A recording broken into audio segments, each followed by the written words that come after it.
నేను చాలా సంక్షోభాలు చూశాను. నాకు ఇవన్నీ ఒక లెక్క కాదు. నా పీరియడ్లో ఎవడు రౌడీ అనేవాడు ఎవడు రోడ్డు మీదకి వచ్చేవాడు కాదు.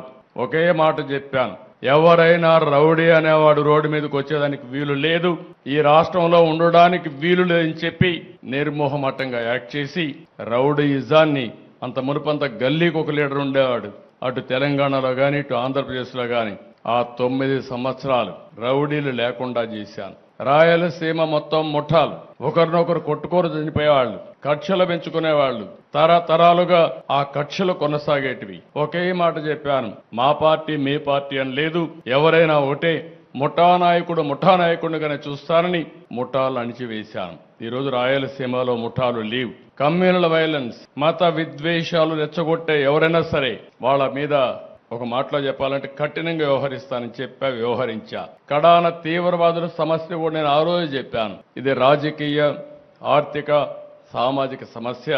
ఇక్కడ ఈ రాష్ట్రంలో అభివృద్ధి కావాలంటే ఇలాంటి సమస్య ఉండడానికి వీల్లేదంటే కడాన నా మీద కక్ష కట్టి మీకు అందరికీ తెలుసు, తిరుపతి వెంకటేశ్వర స్వామి బ్రహ్మోత్సవాల సమయంలో బాంబులతో నా పైన దాడి చేసిన, ప్రజలకు న్యాయం జరగాలి, మీకు లా అండ్ ఆర్డర్ ఉండాలి, శాంతి భద్రతలు ఉండాలనే ఉద్దేశంతో నా ప్రాణాన్ని కూడా లెక్క పెట్టుకోకుండా ముందుకు పోయిన విషయం మీరందరూ గుర్తుపెట్టుకోవాల్సిన అవసరం ఉంది.